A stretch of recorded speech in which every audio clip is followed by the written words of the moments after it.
Sorry man. Ok, vertel my 'n bietjie van die spooke. Hoe lyk die spook? Hy het sulke lang neus. Is hy 'n lang neus? Ja, En wat doen hy nog?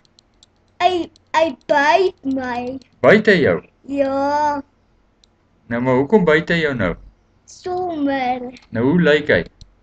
Hy lyk met 'n lang neus op. Het hy 'n lang neus op? Ja, En wat doen hy met jou bloed?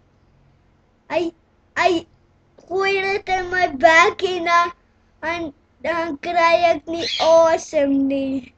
Het jy dit gedroom of het jy dit gesien? Ek het dit gedroom. Het jy dit gedroom? En Ja. wat het jy vanoggend op die bed gesien? Ek het 'n spook gesien. Was dit 'n groot spook? Ja, En wat het jy toe met die spook gedoen? en toe bliksem ek hom.